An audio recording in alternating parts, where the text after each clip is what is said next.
so. Yes. Okay, well, I'll go ahead and call this meeting to order at 7:03. Thank you all so much for joining us. And we will call roll, please.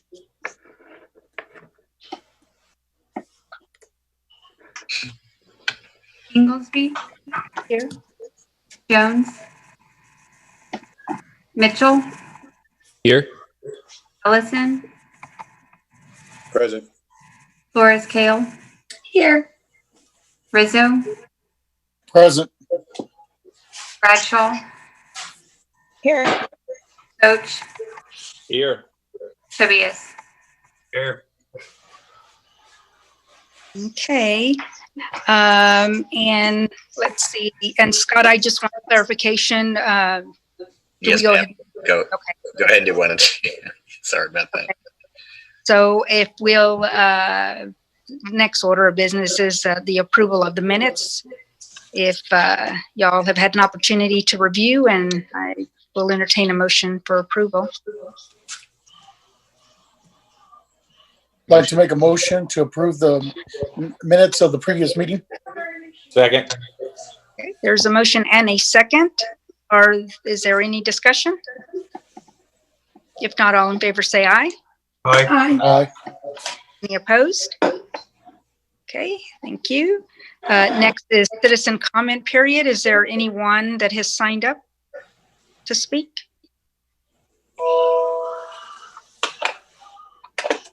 Okay, hearing none.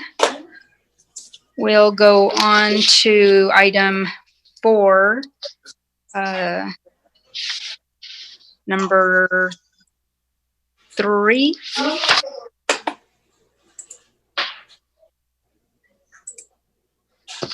Sorry. So, yes, ma'am. So I can kick that off. That's fine. Okay, I'm sorry. I was going to read update on Heroes Memorial Park in Central Park. I apologize. No Go problem. So we have again Philip Koski here and Stephen Spears both, and also Bob Farmer, and I believe Ryan Rosborough's on the line. So we had asked each of them just to give a short update on where things stand, and then that will lead to the action on the next item, which is number 4 for the construction documents. So I guess who wants to go first? Hey, Scott, this is Bob Farmer. I'll go ahead and take off. Good evening, everybody. I look forward to a time I might be able to meet you all. I'm Bob Farmer. I'm a senior program manager for AGCM, your project managers for these parks projects. And just before I turn this over to Stephen and Philip to give you an update on the current drawings, just wanted to give you an overview of what we're trying to accomplish schedule-wise. So if you all are able to approve going forward tonight, we will start advertising middle of next week. We would plan on taking bids, competitive seal proposals, mid-March, with a goal of bringing a recommendation for construction contractors to you by the end of March, your last meeting in March. So with that, and I'll be happy to answer any questions. I want to turn it over. And Scott, I guess we can just start with Stephen and the Uptown Central Park project. Sure, that sounds great. I have a very, very quick presentation to share with you all. So I'm going to share the screen. For those who don't remember, I'm Stephen Spears with Momark, and happy to be here tonight to talk about the park. So let me switch over. Can you all see the Central Park slide on your screen? Great, excellent. Okay. So just as a quick reminder, as we always start off about the Central Park is this red spine here that comes up from the Heroes Memorial Park up and then over to the Central Park area. And what we'll be talking about specifically tonight is the Central Park area and then this first leg or the southern boundary of the Central Park. I put this graphic on here just to share with you as a reminder of how the larger park and open space and bicycle networks are envisioned for the uptown area, as well as how it relates to the future Sportsplex that Scott had shared with you at the last TIRZ meeting. And so it's just a really important thing, I think, to step back and remind everyone about the investments that are about to be made and how they all are very intentional and purposeful, and how they connect to a much larger idea of what's being planned here. So the idea of this Heroes Memorial, the Central Park, the cultural trail linking the two, shared use path and bicycle ways that will head north on Cromwell in the future to connect to the Sportsplex and the trail network that would come under 1626 all along this corridor to the dry detention pond area, where there would be other athletic and recreational venue pieces to it. So it's all really meant to be tied together. And then finally, Everett Street, which is this street here that comes down on the east side of the park. It is intentional that that street also has bicycle and shared use path lanes to it to connect from the elementary school and what's happening with Lennar down to the Central Park, to the cultural trail, and then obviously the cultural trail to the Heroes Memorial. So it's all part of building this much larger piece. And so what is in front of you tonight to approve for construction drawings and putting out to bid is really the signature element of this much larger idea that you all are hoping to earn, planning to invest in. So just to conclude, I've shown this slide as we progressed over the last 11 months together. So it's hard to believe 11 months ago, only 11 months ago, we all kicked off this project with the initial idea of what should happen in this park, this idea of programming. Like, you have to first start there before you start designing. Who is this park for? What does the community want? And that was right at the beginning of the pandemic. And so there was, the website was created and social media platforms were created to gain that community input. And it eventually evolved and evolved and evolved over the course of the spring and the summer and the fall, and now here on the eve of the dead of winter, apparently, based on the weather forecast. And we're here. It's February 2021. That's what the schedule was from the very beginning, and we're excited to have the 100% set in front of you. It's a very robust set. I think there's 179 pages in the construction package of sheets of drawings, and then obviously the corresponding specification. Just to wrap up quickly here, I wanted to also bring to light that there's really 4 pieces of this construction package that's in front of you tonight. One is the park, which is obviously this larger square here, but with edges of every park, there are streetscape components. So there's edge conditions here between the back of curb of this is Burnham Street that's under construction right now, and technically the park edge. So the sidewalks and street trees and lights and things like that. The same with Everett Street, which includes that 10-foot wide bicycle path that I was mentioning earlier that will ultimately connect up to the elementary school. And then finally, this last piece, which is the first leg of the cultural trail. So that's what the construction drawings propose and have been designed and engineered to. So with conclusion, I just wanted to show you a couple images from the past. Certainly the Bobcat and the great playground program that has been established in this park. We're very excited about it. I know that's another item on the agenda this evening to approve the initial purchase order with Compan for some of the playground equipment. And then the last few images here of the cultural trail, the water feature in the pavilion, this is the southern end of the park.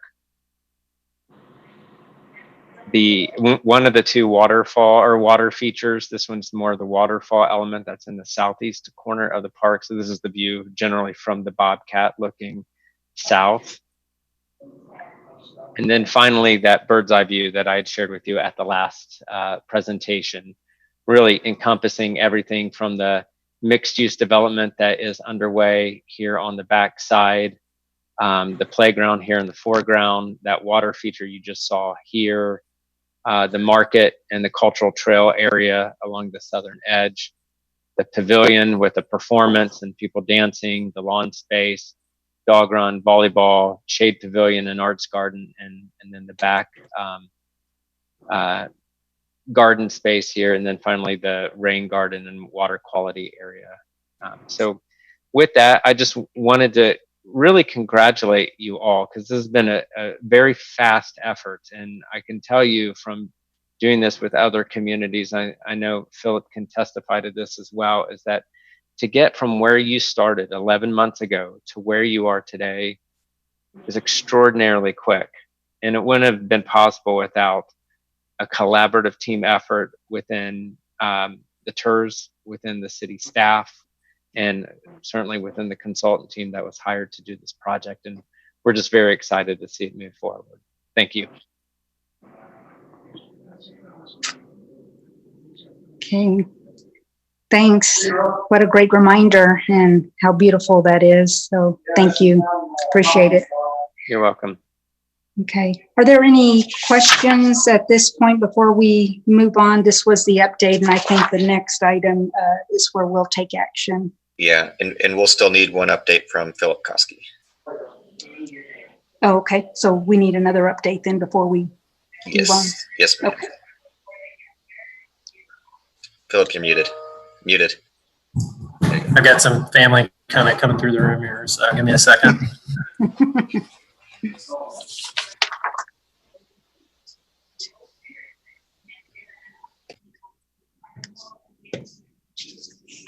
All right. Jane Kangaroo just came through, so yeah. Anyway, it's getting ready for bed. So good to see everyone. I thought it'd be nice to kind of give a little bit of an update on where we are. I've kind of been quiet on the last couple of meetings. So we uploaded all of our issue for bid drawings this week, and are really excited to kind of see what comes next. Obviously very thankful for all the stakeholders and participants in the process, and can't say enough about the positivity around the project and within your crew. So that's always just a really great work environment. I'm going to share some stuff here. So what you see on the screen here is basically a slightly colorized version of the construction document plan. So this is the technical plan that's in the bid documents, just with a few things highlighted. We talked a lot about the different vegetation systems and different programs and different uses, but I just kind of wanted to remind everyone a little bit about what the places are that are baked into the design. And many of these are based on stakeholder feedback, and just overall desire for this place to be a destination beyond necessarily a specific memorial space, but really a gathering place and a celebration place, a place of contemplation and a place of coming together as much as anything. So we included a number of, I think, kind of concise experiences in the park that are sort of all brought together by the loop trail that kind of goes around the existing lake today. And a portion of that trail is kind of a continuation and perhaps even sort of a termination of the cultural trail as a feature within Uptown overall. But kind of starting with the Memorial Garden itself, it features obviously the kind of major wall element that I'll show you a few graphics and give you an idea of kind of what's included on that. It includes a 65-foot flagpole and kind of signature sort of granite plinth space that projects out into the lawn.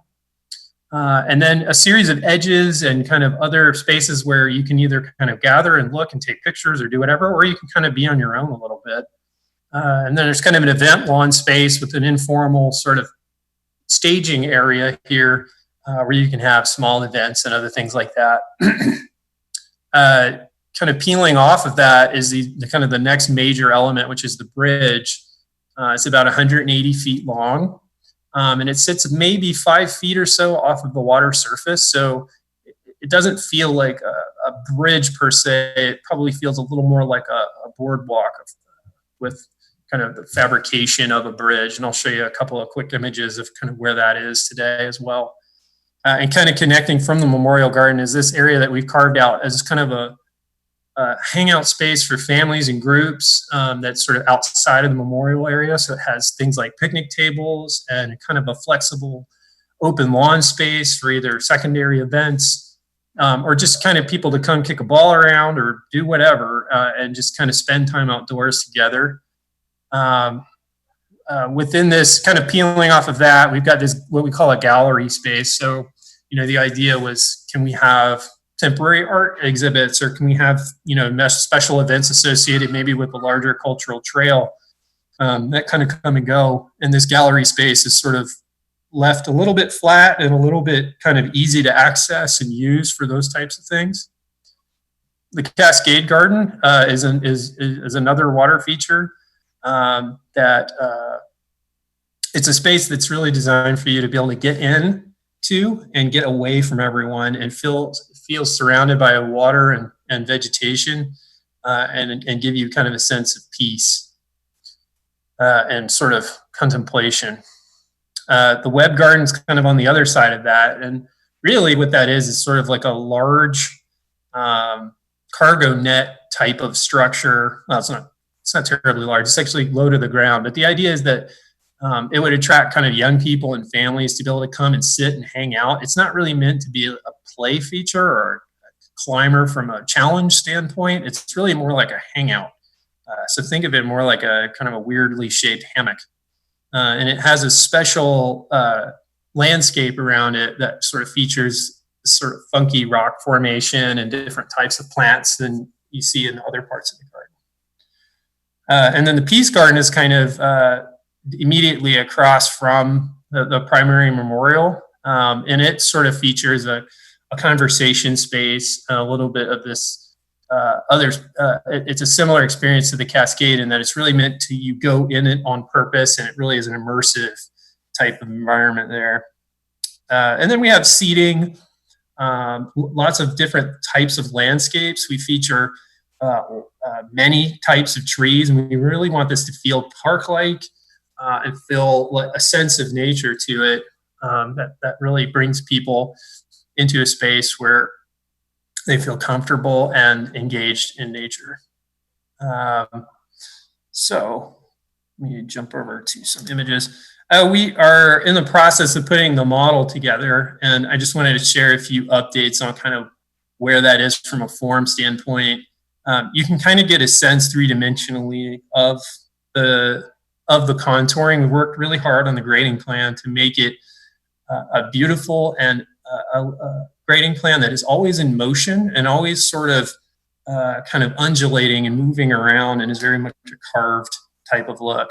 So there's a tremendous amount of work in the subtleties of the ground plane itself, and how all of those things come together kind of creates a lot of variety and pretty interesting moments. So you can see here this cove that's sort of created by the Cascade area and the bridge. The family garden space is here in the foreground, and you can see the primary memorial in the background. That plinth that's sort of carved out is a big flagpole that sticks up out of it. You can get a sense overall. So the Peace Garden is designed to feel like an island. And in fact, you have to cross a little bridge to get out to it. You have to make an effort to be there. And the idea is that for it to represent peace, we want it to feel uninterrupted, so that you have to make a decision to go out there and people aren't just kind of wandering through yelling and stuff like that. It's very much a specific thing that you engage. Anyway, this is another sort of broad shot of it. The Web Garden here, you can see the rock formation and feature there. That, it's unique. It doesn't feel really like anything else in the garden. We're really trying to create special moments, so it's not just kind of sameness spread all over the place.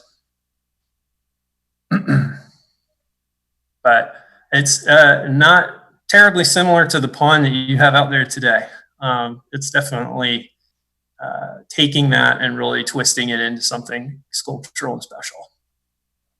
I'm going to move into the bridge.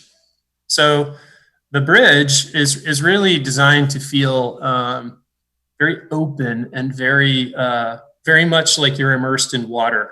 The other thing that the bridge does is it's actually also a water feature. So the bridge structure itself has a total of 40 scuppers, 20 on each side roughly, that are sort of always pouring water out from the pond.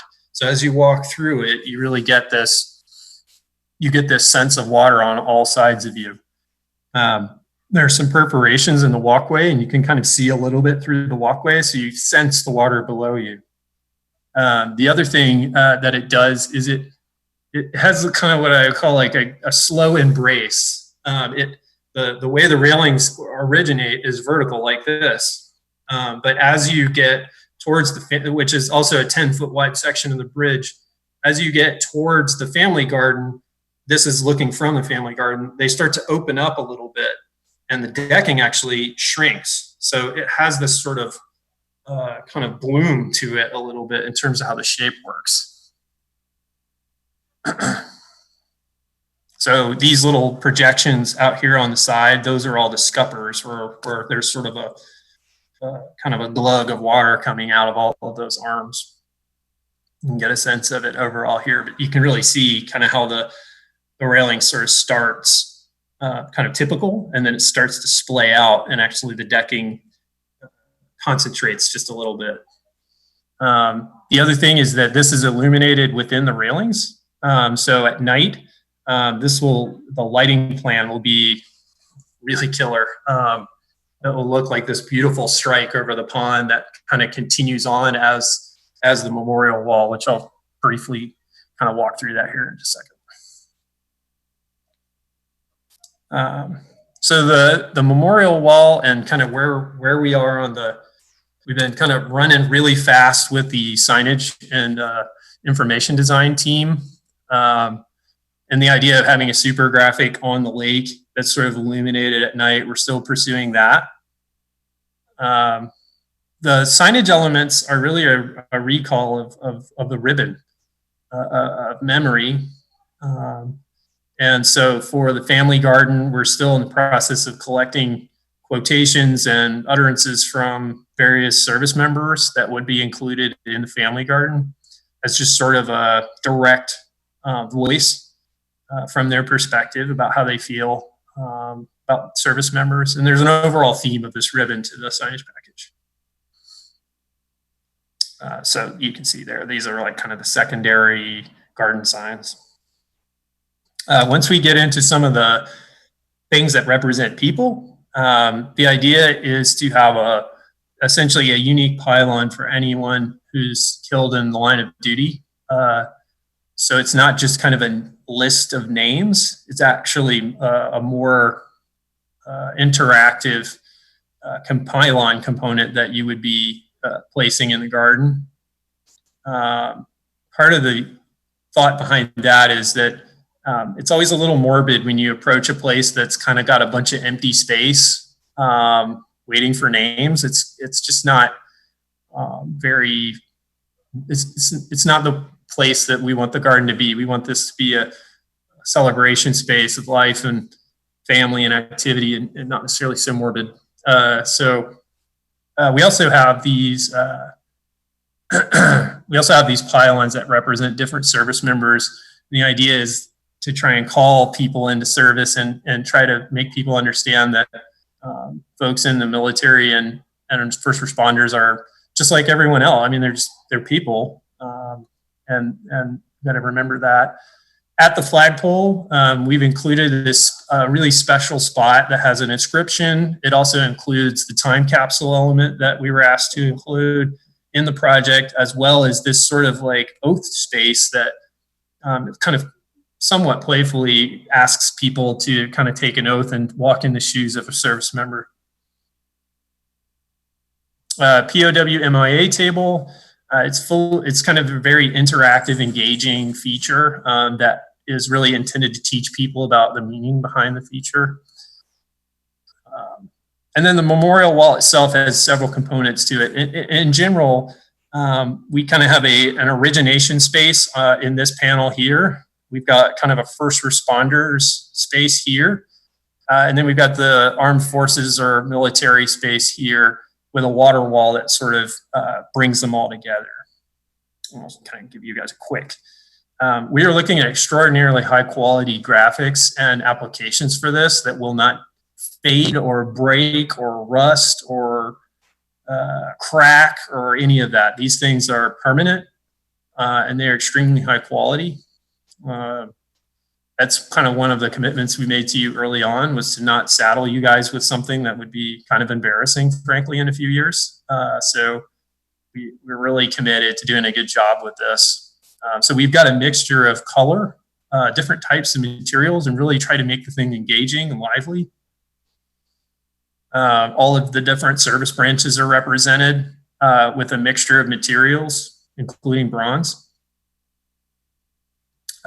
You can kind of get a sense of the graphics package here. It's fairly complicated, and we have some wonderful vendors that are part of the kind of design process, but certainly with baked into the design, the bid, that do beautiful work all around the world. And the first responders panel is very much, again, trying to humanize the process and the people, to get people to understand that multiple groups work together as a team to get things done. It's not just one group or another.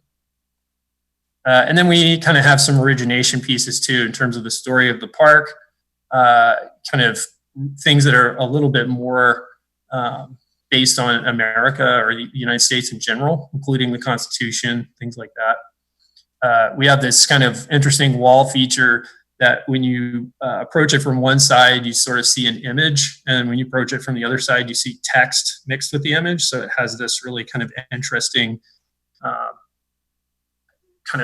depends on what angle you're actually approaching it from. You see different things. And then again, the voice of first responders and military folks, we're trying to collect, we're still in the process of trying to collect those. We think it's really important to reflect their thoughts and ambitions directly to people versus us trying to interpret it or make it overly academic. And that's generally speaking what I've pulled together for you all today. If anyone has any questions about where we stand or wants to discuss anything. It's pretty awesome. Are there any questions, comments? Just a comment. This is Councilmember Rizzo for the record.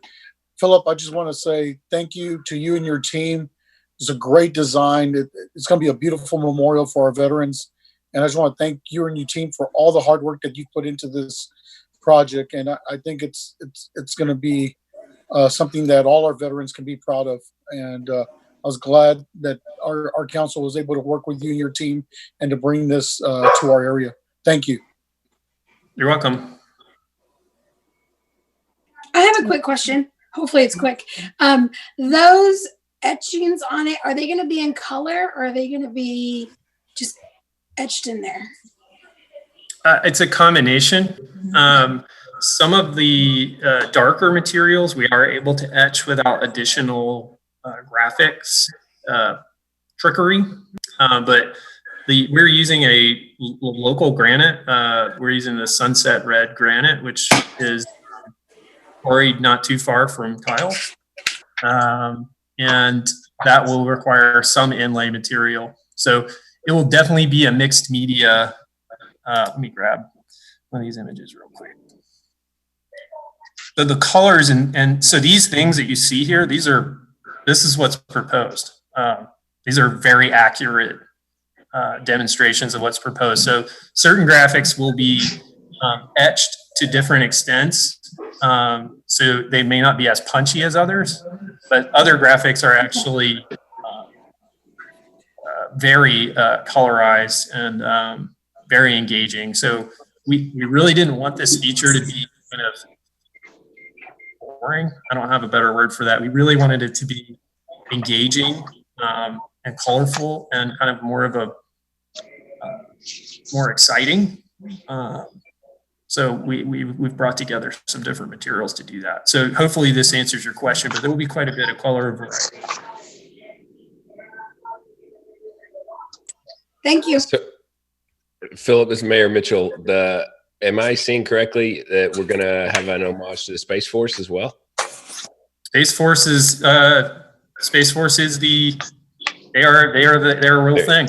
It's a real thing. I'm not sure. I'm just trying to think of if such an honor has gone out yet. So we may be one of the first, because that's You may be.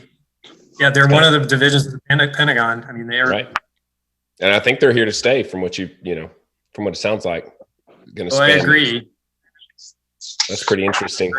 Yeah, my question actually was similar to Councilmember Flores Kale. I was just concerned about the coloring fading over time, and we're just wanting to make sure that the way that it's going to be designed the color won't become more opaque or lose the original shade that it was initially intended. So whereas reds become pinks and dark blues become light blues. Yes. Can you speak to that? Yeah. So the material that we're using is corian. If any of you are familiar with corian, some of you may even have countertops that are made out of corian. It's an extremely dense and stable material. And the folks that make this are pretty special. There's only a couple of them in the country. But they do full color corian applications. So no, this is not plastic. This is not UV sensitive applications or vinyl or anything like that. This is pretty serious material. It will last. Yeah, that was a direct order from us. We're not going to propose anything flimsy. I'd rather not do it.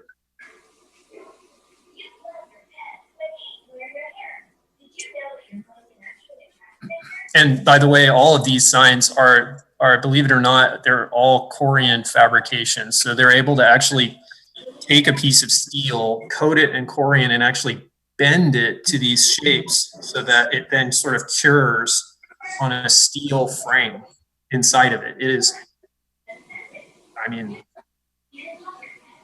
it's pretty neat. So, and from a budget standpoint, we had budgeted a lot of graphics like this one here on the right that were sort of more granite centric. And we kind of kicked the budget question a little bit, and the corian is competitive with this finish. So it wasn't scary to kind of change the technology from our standpoint. And can you go back to the time capsule real quick? Sure. Yeah. It's here. So the flagpole base is this element here. It's a big, tall flagpole base, and then sort of its counterpart in this panel is this lid. It's bronze that sits inside of this stone panel. The dates on there, September 11th, 2022 to be opened in 2072. That's the 21st and 51st anniversary. If we're doing I guess I'm just wondering if there's a way for us to sync that up with the 20th and 70th anniversary, I guess I should say. You so are 2021 and 2070. You are touching on a major topic.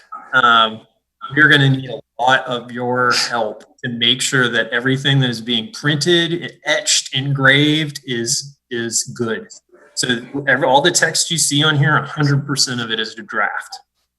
Okay, so can you help us understand where we're at then with that part? So when we take this stuff to bid, the way they bid it is based on the characters and the complexity. They don't care if it's a 2 or a 1 or a 0, really, as long as there aren't 500 2s that they're missing. Does that make sense? So we will be able to go in and look at every single piece of artwork in this thing, make sure that the dates are where you guys want them, make sure that the text is okay.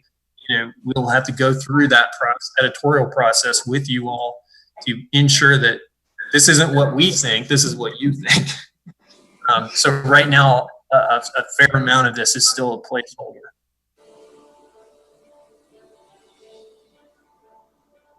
So we will sharpen all those dates up and make sure they're excellent before anyone cuts or etches or buys anything.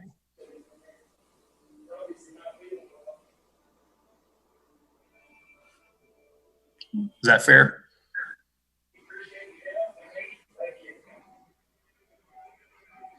Yeah, we definitely will need y'all's support and some concentrated time as we kind of get into shop drawings for some of this stuff. Any other questions or comments? Yes, Madam Chair. Yes. Yeah, that was actually one of the comments I was going to make about the time capsule and the time. So do we just essentially not think that, because we've been targeting the unveiling for this September, do we not think that that would be a part of that original unveiling? I think we can talk about options for it. I'm not positive. It's possible that the time capsule could be dedicated at that time and complete, but a lot will not be done around it. So we could identify that and maybe the flag plinth as a priority feature and somehow find a way to work around it for a period of time. I wouldn't say it's not an option.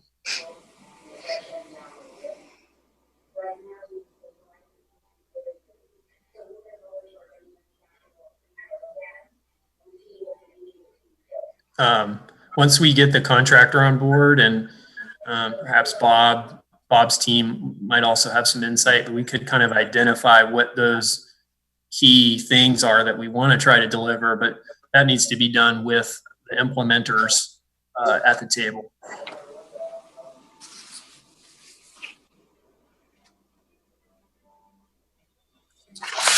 And then I was just going to also ask if, from both gentlemen, if we would be able to get both presentations provided to us as well. Sure. What's mine is yours. Awesome. Thank you, gentlemen. Looks great.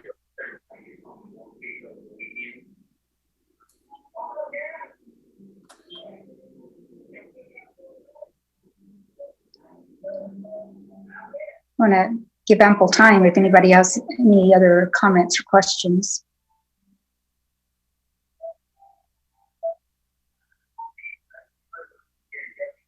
Okay. If not, we'll move on to item number 4, considering possible action to approve the construction documents for Heroes Memorial Park and Central Park. Madam Chair, this is Councilmember Rizzo for the record.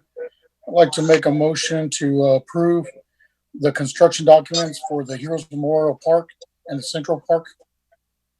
Okay. There's a motion. Is there a second? Second. Okay.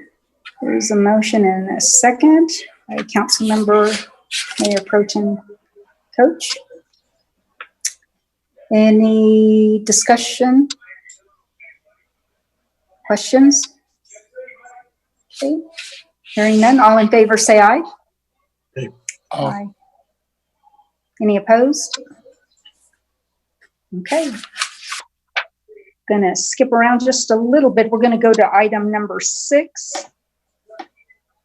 Authorize confirmation to play area equipment order from Compan Inc. and approve the payment of $200,195.82 as 50% deposit required with the play area equipment confirmation from the Uptown Central Park project. Scott, do you want to have any comments on that?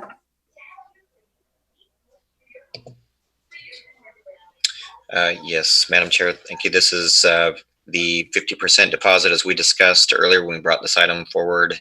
We needed to basically have the purchase order complete by the end of last year, which was done. This is now to pay that first deposit for those playground components. Okay. Any questions or comments? or motion?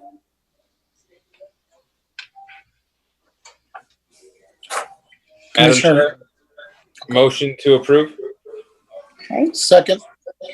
okay, there's a motion and a second. Any questions, comments, discussion? Okay, if not, all in favor say aye. Aye. Aye. Any opposed? Okay. Okay, and next we're going to go into executive session.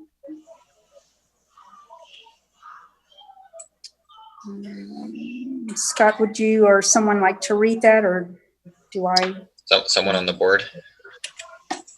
Yeah, we're gonna skip around and do executive session before item 5. I think Bradshaw's up.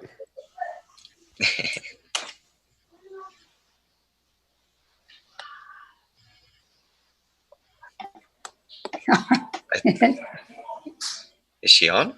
I don't see her on anymore. Okay, I'll read it. Pursuant to Okay. Chapter 551 Texas Oh, Code, the TIRZ number 2 board reserves the right to convene into executive session from time to time as deemed necessary during this meeting. The TIRZ number 2 board may convene into executive session pursuant to any lawful exception contained in Chapter 551 of the Texas Government Code, including any or all of the following topics: pending or contemplated litigation, or to seek the advice of the city attorney pursuant to Section 551.071, road bond, Class A office, Texas Lehigh properties. That was excellent. Right. And we're gonna Every time. we don't have Do a we need separate. to, we're back in regular session from executive session. And the next item is number 5, consider impossible action to direct staff to issue a request for proposal for preliminary design of the Sportsplex, and Festival Grounds. Is there any discussion on that? I have a question for Scott. Based on the feedback that you've received, would it be beneficial for us to go ahead and move this forward, or would you like to wait for a little while? That's a great question. I think at this point, I'd like that item to just be postponed. It doesn't. We'll just bring it back. So no action needs to be taken. We'll bring it back when the time's a little more appropriate. Okay, so there will be no action on that item. Item number 7, discussion on meeting date for March 2021. TIRZ Board, based on the timing of things, we've discussed this with our owner's representative. We think we'll have more action for the board by March 25th. That's Thursday, March 25th at 7 p.m.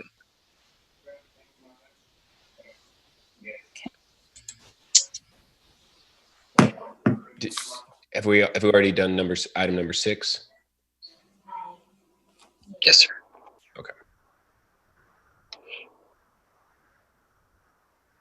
Okay, if there is no other action or discussion for this evening, is there a motion to adjourn? Motion to adjourn. So moved. Okay, Second. there's a motion and a second. Okay, well, really appreciate everybody being here this evening, and y'all stay safe and warm. Thank y'all so much. Thank you. Have a good night. Good night. Mhm, you too. Good night.